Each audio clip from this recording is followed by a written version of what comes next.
శ్రోతలకు నమస్కారం. మన ఛానల్కు స్వాగతం. కథ చేసిన పుణ్యం. రచన వలివేటి నాగచంద్రావతి గారు. మొహం మీద ఎవరో చెరిచినట్లు చటుక్కున మెలకువ వచ్చింది. తెల్లవారుజాము అయి ఉంటుంది. రాత్రంతా ఒకటే పులకరం. అందుకే గావును వాళ్ళంతా ఎలాగో ఉంది. ససి చెడినట్టు పక్కకి తిరగబోయాను. అటువైపు శరీరం నాది కానట్టు కదలలేదు. కంగారు పడ్డాను. ఎడమ చెయ్యి ఎత్తి కుడి చేతి మీద వేశాను. ఆ చెయ్యి స్పర్శ తెలియలేదు. ఏమైంది నాకు? భయంతో గొంతులో తడి ఆరిపోయింది. ఎవరినన్నా పిలవాలని ప్రయత్నించాను. మాట రాలేదు. దెబ్బతిన్న జంతువేదో కీచుమని అరిచినట్టు వికృతంగా వచ్చింది కేక. నోటి వెంట నాకు కాలకృత్యాలు తీర్చుకోవలసిన అవసరం అనిపిస్తుంది. కానీ ఎలా కదలలేను, మెదలలేను, నోరెత్తి అరవలేను. దేవుడా, ఏమిటి నాకు ఈ దుస్థితి? క్షణాలు యుగాల్లా గడిచాయి. నా కోడళ్ళిద్దరూ లేచినట్టున్నారు. వాళ్ళ వెంట పిల్లలు సందడి మొదలయ్యింది. ఎంతో ప్రయత్నించి మంచం పక్క స్టూలు మీద నుంచి నీళ్ల చెంబు గ్లాసు కిందికి దొర్లించాను. పిల్లలు పరిగెత్తుకొచ్చారు. వంకర పోయిన నా మొహం చూసి గావున నడుస్తూ వెనక్కి వెళ్ళిపోయారు. ఆ తరువాత కొడుకులిద్దరూ గబగబా వచ్చారు, కంగారు పడుతూ. వాళ్ళు పెట్టిన కేకలకి నా కొడుకులిద్దరూ హడలిపోతూ వచ్చారు. ఇక చెప్పడానికేముంది? అంబులెన్స్ వచ్చింది. ఆసుపత్రిలో చేర్చారు. అన్ని పరీక్షలు చేసిన తదనంతరం డాక్టర్లు తేల్చిందేమంటే ఫెరాలసిస్, స్ట్రోకు అని. నా అనుమానం నిజమయ్యింది. నా నవనాడులు కుంగిపోయాయి. పెద్దతనాన వచ్చే అన్ని జబ్బుల కంటే ఇది అంటేనే నాకు చచ్చేంత భయం. భగవాన్, ఎందుకయ్యా ఇంత శిక్ష వేశావు? రోజుల మీద తగ్గేది కాదు కాబట్టి వారం రోజులు ట్రీట్మెంట్ తర్వాత డిశ్చార్జ్ చేసి అంబులెన్స్లోనే ఇంట్లో దింపేశారు. ఇదేమిటి? నా పెద్ద గది, పందిరి మంచం, ఇనప పెట్టె, గోడకి పెద్ద అద్దం అవన్నీ ఏమయ్యాయి? పాత సామాన్లు పడేసే మెట్ల గదిలో బొంతపరిచిన పాత నవారు మంచం మీద పడేశారా నన్ను? దేవుడా, ఎక్కడికి తెచ్చావయ్యా నా గతి? ఒక్కరోజు గడిచేటప్పటికి నా నిస్సహాయత, ఇంట్లో వాళ్ళ నిర్లక్ష్యం తెలుస్తుంది. తెల్లవారి 10 గంటలకి నా పెద్ద కోడలు సునీత కాఫీ కప్పుతో నా గదిలోకి వచ్చింది. అయ్యో, మీరింకా బ్రష్ చేసుకోలేదా అంది. లేపితే గాని లేవలేనని తెలిసి నాతో వేటకారమా? నోటితో అనలేక కళ్ళురిమి చూశాను. లెక్కలేనట్టు వెళ్ళిపోయి నా రెండో కోడలు రేణుకని వెంటబెట్టుకొచ్చింది. ఎంతో కష్టం మీద కాలకృత్యాలు ముగిశాయి. నాకు సాయం చేస్తున్నంతసేపు వాళ్ళ మొహాల్లో అయిష్టం, వారి కళ్ళల్లో అసహ్యం తెలుస్తూనే ఉన్నాయి నాకు. ఇప్పటి వరకు ఇంట బయట పెద్ద పులిలా బతికాను. ఇక ముందు రోజులు ఎలా గడవబోతున్నాయో. ఆ రోజు ఆదివారం. హాల్లో సర్వసభ్య సమావేశం జరుగుతుంది. నేను తప్ప ఇంటిల్లిపాది చేరతారు అక్కడ. హాలుకి ఆనుకొని ఉన్న మెట్ల కింద గదిలోన నా నివాసం. వాళ్ళు మాట్లాడుకునేవన్నీ దాదాపు నాకు వినబడుతూనే ఉన్నాయి. వినకూడదని వాళ్ళు ప్రయత్నిస్తున్నట్టుగానూ లేదు. అది నేనంటే నిర్లక్ష్యమా? ఈవిడేమి చేయగలదనే తెగింప? రోజుకొగరు, వారానికొగరు అని మీరేమీ షిఫ్ట్లు వేయక్కర్లేదు. మీరేమన్నా అనుకోండి, మీ అమ్మగారికి సేవలు చేయటం నా వల్ల కాదు. పెద్ద కోడలు సునీత కట్టె విరిచినట్టు చెబుతుంది. నిన్న మొన్నటిదాకా వానపాములా చడి చప్పుడు చేయకుండా ఉండేది. ఇప్పుడు తాచుపాములా బుస్సుమంటుంది. నిజమేనండి. ముఖ్యంగా ఆ బెడ్ పాను, అది యాక్. ఈ 4 రోజులు పని మనిషిని బతిమాలుకున్నాం. రేపటి నుంచి ససేమిరా చేయనన్నది. మీరెవరిని మాట్లాడుతారో మీ ఇష్టం, మేం మాత్రం చేయమంతే. తోడి కోడళ్ళకి తోడు వెళ్ళినట్టుంది రేణుక కూడా. ఇద్దరికిద్దరు అలాగంటే ఎలాగా? ఆవిడ మాకు అమ్మ, మీకు తల్లితో సమానురాలు. పెద్దన్న గౌరవము, అభిమానము కాస్తైనా ఉండొద్దు అన్నాడు మా పెద్దవాడు రాఘవుడు. ఎలాగైనా వాడెప్పుడు న్యాయంగా పెద్దరికంగా మాట్లాడతాడు. ఎలా ఉంటాయండి అభిమానము, మర్యాదను? నేను కాపురానికి వచ్చి 12 ఏళ్ళు అయింది. ఒక్కరోజు ప్రేమగా మాట్లాడిందా ఆవిడ? అధికారం చూపించడం, ఆజ్ఞాపించడం తప్ప ఏనాడో పెళ్లినాడు అలకపాన్పు మీద మీకు ఇస్తానన్న స్కూటర్ ఇవ్వలేదని మా నాన్న చనిపోయినా ఇప్పటికీ దెబ్బతూనే ఉంది. జ్వరం వచ్చి వేలబడినా నేలపడినా అయ్యో అనకపోగా పనివేళకే రోగం, కానీ కూటివేళకు ఏ రోగము ఉండదని చమత్కరిస్తుంది. అలాంటి ఆవిడ పాపమని జాలి చూపించాలి. మీ అంత విశాల హృదయం లేదు నాకు. ఆ క్షణాన సునీత మొహం రాయిలా ఎంత బిగుసుకుందో నేను ఊహించగలను. బాగా చెప్పావక్క, ఆవిడ మనకేమీ వరగబెట్టిందని సేవ చేసి రుణం తీర్చుకోవాలంటారు. ఇప్పుడంటే రోగం వచ్చి మూలపడింది, కానీ మొన్నటి వరకు దిట్టంగానే ఉందిగా. చంటి పిల్లలతో సతమతమైపోతున్నా కాస్తన్నా చెయ్యి సాయం చేసిందా? చంటి పిల్ల కక్కటిల్లు పోతున్నా చంకనేసుకుందా ఏనాడైనా? అదేమంటే పెంచడం చేత కానప్పుడు కనడం ఎందుకన్నది గుర్తున్నదే అక్క. తోడి కోడలికి తీసిపోలేదు రేణుక. చాలు చాలు మీ పితూరీలు. ఒక్క చేత్తో మా అమ్మ మమ్మల్ని పెంచుకు రాలేదా? ఇన్నేళ్ళొచ్చి ఇప్పుడు కదా కాస్త విశ్రాంతి తీసుకుంటుంది, అది కూడా ఓర్చుకోలేకపోతున్నారు మీరు. అది కాదులే అన్నయ్య, ఈ ఏడాది తన పొలం మీదొచ్చిన ఐవేజుతో మంజులకి డైమండ్ నెక్లెస్ కొని పంపింది అమ్మ. అప్పటి నుంచి వీళ్ళకి పాపం కారం రాసుకున్నట్లు ఉన్నట్లుంది. మా చిన్నవాడు సారథి వేళాకోళంగా అన్నాడు. రేణుక ఉందే ముందే ఉడుకుబోతు, నిజం చెబితే నిష్ఠూరమన్నట్టు చిన్నవాడు సారథి మాటల్లో వేళాకోళానికి నిజంగానే మండుకొచ్చి ఉంటుంది రేణుకకి. ఆవిడ సొత్తు మాకేమీ అక్కర్లేదు, కూతురికే పెట్టుకోమనండి, లేదా తననే బంగారం తొడుగు చేయించుకొని దిగేసుకోమనండి. కాగే నూనెలో నీళ్లు బొట్టు పడినట్లు చిటపటలాడింది రేణుక. అవునయ్యా, ఒళ్ళు మంటే మాకు.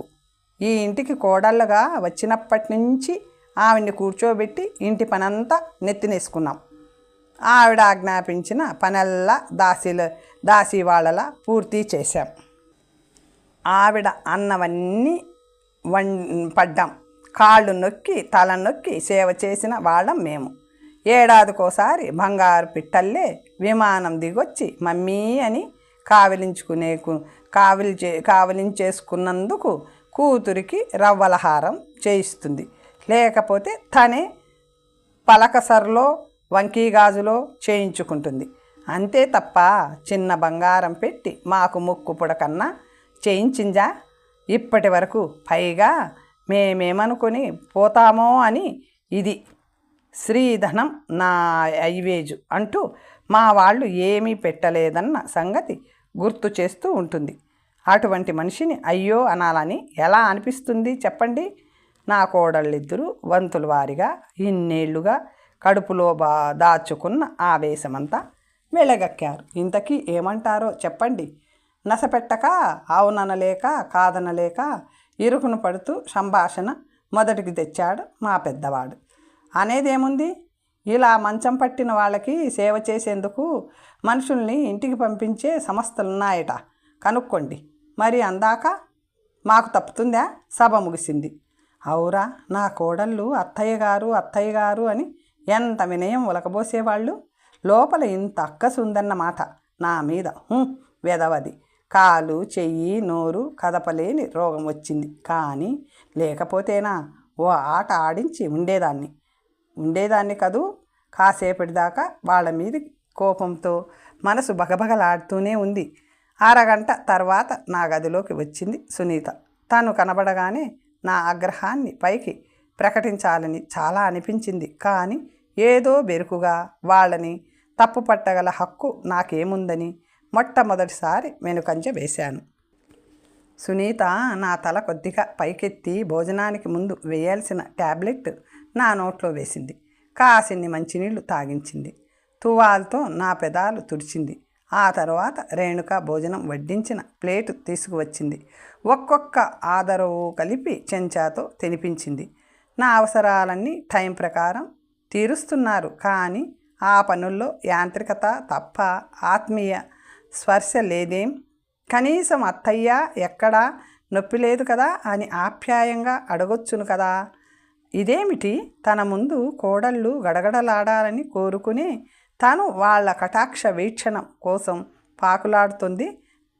కానీ చేతులు కాలాక ఆకులు పట్టుకున్నట్టు వాళ్ళ మనసు విరిగేలాగా ప్రవర్తించి ఇప్పుడు నాలుక కొరుక్కొని ఏం ప్రయోజనం? అవును, నిజమే. వాళ్ళన్న మాటల్లో అబద్ధమేముంది? మా అమ్మలాగా, మా అత్తలాగా అత్తగారి హోదా వెలగబెట్టాలనుకున్నానే కానీ ఆ విధవ సాంప్రదాయం తప్పించి తన కూతురిలానే కోడళ్ళు ఒక అమ్మ కన్న బిడ్డలే అన్న జ్ఞానంతో ఆదరించి ఉంటే ఈరోజు వాళ్ళు నన్నిలా తిరస్కరించి ఉండేవారా? ముందు నుంచి ఎందుకిలా ఆలోచించలేకపోయాను?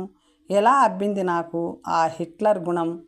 నా భర్త తెలివిగలవాడే, కానీ మెదడుకు మంచికి మరో రూపం.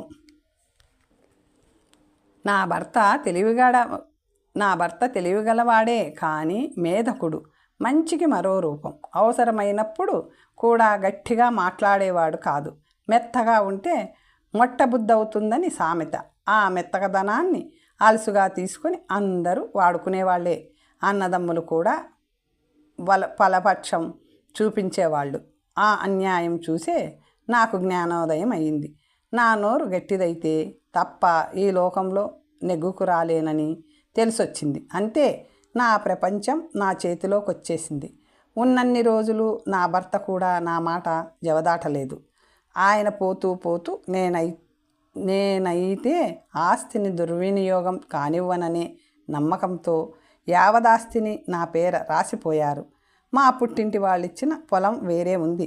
నాకు నా వెనకున్న ఐశ్వర్యం, 60 ఏళ్ళొచ్చిన చెక్కు చెదరని ఆరోగ్యం, గట్టి నోరు, ఎవ్వరికీ లొంగి ఉండక్కరలేదన్న ఆత్మవిశ్వాసం ఇచ్చిందని నేను అనుకుంటే అధికారం, అహంకారం పెరిగిందని మిగతా అందరూ అనుకొని ఉండవచ్చు. అది నిజం కూడా కావచ్చేమో. ఏమో, కాదు, అదే నిజం. మొన్నటి వరకు నా కొడుకులు, కోడళ్ళని కూడా ఆ పొగురుతోనే నేను గీసిన గీత దాటనివ్వలేదు. కాలు కింద నొక్కి ఉంచిన తేలు ఆ కాలు ఎత్తగానే చెడ కుట్టినట్టు ఇప్పుడు కసి తీర్చుకునే సమయం చిక్కింది వాళ్లకు. చేజేతులా నే చేసుకున్న పాపానికి ఫలితం ఇది. అనుభవించాల్సిందే. 15 రోజుల్లో 2 వెతుక్కొచ్చారు మా వాళ్ళు నా సేవకి. మొదట వచ్చిన ఆమెకి 20-22 వయసుంటుంది. ఒంటు పిరికిగా ఉంది. నాది కొంచెం స్థూలకాయం. కొంచెం లేపాల్సి వచ్చినప్పుడల్లా అక్క అక్క అని పెద్దగా కేకలు పెట్టేది. కోడళ్ళిద్దరూ పరిగెత్తుకు వచ్చేవారు. చేస్తున్న పని వదిలిపెట్టి వాళ్ళ మీద సగం పని పడేసేది. వారం గడిచేటప్పటికి మా వాళ్ళకి నీరసం వచ్చింది. ఇంకొకళ్ళని చూడండి అనేశారు. రెండో ఆవిడ వయసుకి పెద్దదైనా గట్టిగా ఉంది, కానీ ప్రతి పనికి విసుక్కునేది. నాకింకా తిండి పుష్టి తగ్గలేదు. రోజుకి 2-3 సార్లు బెడ్ పాన్ అవసరం కలిగేది. అప్పుడల్లా శివతాండవం చేసేది. ఈవిడకు పప్పు గట్రా పెట్టకండమ్మా అని మా కోడళ్ళని కసిరేది. పైకి ఎవరు వినకుండా నన్ను నానా తిట్లు తిట్టేది. ర్యాష్గా కాలు చెయ్యి లాగేసేది. ఓసారి మా పెద్దవాడు చూశాడట. మర్నాడే మంగళం పాడేశాడు. సమస్య మళ్ళీ మొదటికి వచ్చింది. అమ్మ, నా గది ముందు వచ్చి నిలబడిన ఆవిడ్ని కళ్ళెత్తి చూశాను. సన్నటి జరీ అంచు గులాబీ రంగు నేత చీర, మెళ్ళో 2 పీటల గొలుసు, చేతులకి 2 జతల బంగారు గాజులు. నమ్రతగా నిలబడిన ఆమెను చూడగానే ఎక్కడో చూసినట్టుందే అనిపించింది. ఆమె నా దగ్గరగా వస్తూ, అమ్మ, నన్ను గుర్తుపట్టారా అంది. మళ్ళీ తనే 1-2 40 ఏళ్ల పైమాటే, మర్చిపోవడం సహజమే అంటూ దగ్గరకు వచ్చి వేలాడుతున్న నా చేతిని తన చేతిలోకి తీసుకొని మృదువుగా ఒత్తుతూ, నేను బుజ్జమ్మ కస్తూరిని, మీరిక్కడున్నారని తెలిసి వెతుక్కుంటూ వచ్చా అంటుంది చెమ్మగిల్లిన కళ్ళతో. బుజ్జమ్మ మెరుపు మెరిసినట్టు జ్ఞప్తికొచ్చేసింది. అవును, ఏనాటి కస్తూరి? 42 ఏళ్ల క్రితం మా అత్తగారి తిట్లకి బెదిరిపోతూ వచ్చి రానట్టు వాకిలి ఊడుస్తున్న నా ముందు నిలబడి, అమ్మా, పనికి మనిషి కావాలా అమ్మా? ఇంట్లో ఏ పనైనా చేయగలను, కాదనకమ్మా, ఇబ్బందుల్లో ఉన్నాను అంటుంది. ఈ కస్తూరి చేతులు జోడించి దీనంగా. నాకైతే ఆ క్షణాన మొక్కుకున్న దేవుడు వెంటనే ప్రత్యక్షమై నీ కోరిక తీర్చేశాను పో అన్నట్టు అనిపించింది. కానీ ఇక్కడ నా పెత్తనమేముంది? అదృష్టవశాత్తు మా అత్తగారా ఆ మాటలు విన్నారు. కింది నుంచి పైదాకా చూశారు. ఆ అమ్మాయిని శుభ్రంగా ఉంది. సంతృప్తి పడినట్టు అనిపించింది. చూడు, ఏ పనైనా చేస్తావుగా అన్నారు. తల గబగబా ఊగించింది ఆ పిల్ల. పద పద, ఇంకా నిలబడతావే? పని మనిషి రాక నూతి పళ్ళెంలో 3 రోజుల అంట్లు మూలుగుతున్నాయి. ముందవి తోమేయి, 10 రూపాయలు ఇస్తాను. చివర్న అంట్లు ఎక్కువయ్యాయమ్మా అని సనగకూడదు. మా అత్తగారు తర్జని ఊపుతూ ఖచ్చితమని నిర్ధారణ చేశారు.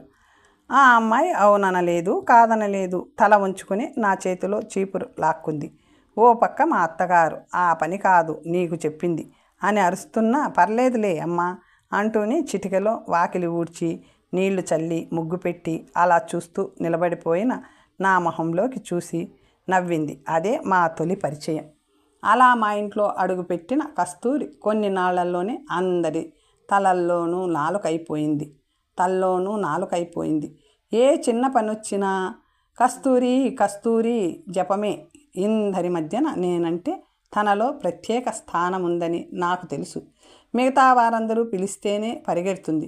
నేను పిలవకుండానే నా అవసరం తనకు తెలుస్తున్నట్టు ప్రత్యక్షమవుతుంది. చిత్రంగా నేను చేసిన తప్పులు పొరపాట్లు తన నెత్తిన వేసుకొని మా అత్తగారితో తిట్లు తినేది.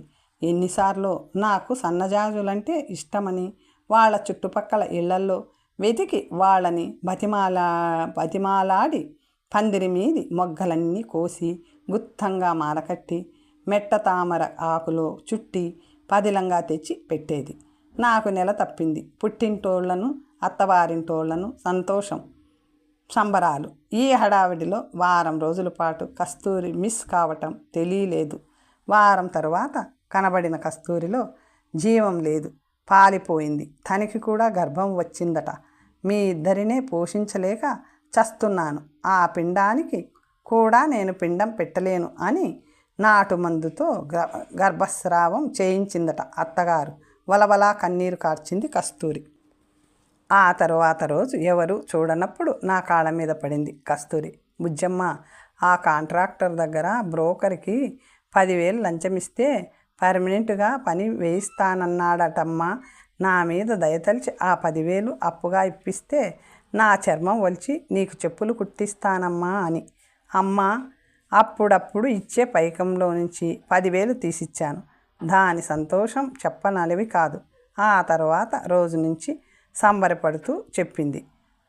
మగనికి పర్మనెంట్ ఉద్యోగం అయిందని 10-15 రోజుల్లో తీసుకున్న 10,000 వెనక్కి ఇచ్చేసింది. 4 రోజులకొక కొత్త కబురు. అత్తగారిప్పుడు తనని నెత్తి మీద పెట్టుకుంటుందట. మగడు కొత్త బిజినెస్ స్టార్ట్ చేశానంటున్నాడట. నువ్వు నాకిచ్చింది డబ్బు కాదమ్మా, అదృష్టాన్ని. అది దేనిలో పెట్టినా బంగారం అవుతుంది అంది మురిసిపోతూ. ఓ రోజు అన్నది, నువ్వింకా పనికి వెళ్ళమాకు అన్నాడమ్మా మా ఆయన. మా బుజ్జమ్మ ఉన్నన్నాళ్ళు మానేసే ప్రసక్తే లేదు అని చెప్పేశానమ్మా అంది. నేను దానికేసి గాఢంగా చూశాను. ఏ జన్మ సంబంధం ఇది? దాని 2 చేతులు నా చెంపల కానిచ్చుకున్నాను. నేను పుట్టింటికి వెళ్ళే రోజొచ్చింది. నా తల్లో 3 సన్నజాజి మాల తురిమి నేనెక్కడున్నా నీ కొడుకుని చూడటానికి తప్పకుండా వస్తానమ్మా అంది కళ్ళ నీళ్లతో. అంతే. అప్పుడు చూసిన కస్తూరిని మళ్ళీ ఇదే చూడటం. నిన్నిలా చూడాల్సి వస్తుందని అనుకోలేదు బుజ్జమ్మ అంది కస్తూరి ఏడుస్తూ. నేను బదులు ఇవ్వలేకపోయినా తనే ఏదో ఒకటి చెబుతూనే ఉంది సాయంత్రం దాకా. వాళ్ళ స్థితి ఇప్పుడు చాలా బాగా ఉన్నదట. కొడుకులిద్దరూ కూరగాయలు పళ్ళు విదేశాలకి ఎక్స్పోర్ట్ చేస్తారట. పెళ్ళిళ్ళు చేసుకున్నారట. బిల్డింగులు కట్టుకున్నారట. తనని దేవతలా చూసుకుంటారట. బుజ్జమ్మ, ఆ రోజున దయతో నువ్విచ్చిన 10,000 ఈ స్థితికి కారణం. అది నేనెప్పుడూ మర్చిపోనమ్మా అంది కస్తూరి. ఇంకో విచిత్రం ఏమిటంటే ఆ సాయంత్రం కొడుకులిద్దరూ వచ్చి రమ్మన్నా కదలలేదు కస్తూరి. నా తల్లిని ఈ స్థితిలో వదిలేసి నేనెలా రాగలను అంది. నాతోనే ఉండిపోయింది. 6 నెలలు నా పని ఒక్కటి కూడా ఇంకొకరిని చేయనీయలేదు. కాళ్లకు చేతులకు ఆయిల్ మర్దనలు, ఎక్సర్సైజులు, రోజు పుష్టిగా ఆహారం. నేను లేచి నిలబడిన రోజు కస్తూరి స్వీట్లు పంచిపెట్టింది. నేను కస్తూరి అని నత్తిగా పలికిన రోజు గుమ్మాలకు మామిడి తోరణాలు కట్టింది. ఆ రోజు నా కొడుకులని కోడళ్ళని నా గదికి పిలిచాను. ఇనప్పెట్టె తాళాలు నా కొడుకులిద్దరి చేతిలోనూ పెట్టాను. నా నగలన్నీ తీసి కోడళ్ళకి అందించాను. ఏమిటమ్మా ఇదంతా అన్నారు వాళ్ళు.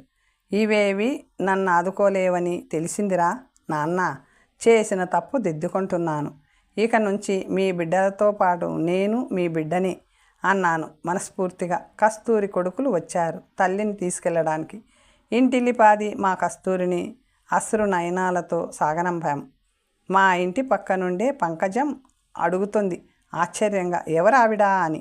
ఎవ్వరూ నోరు విప్పక ముందే చెప్పాను, నేను చేసిన పుణ్యం అని.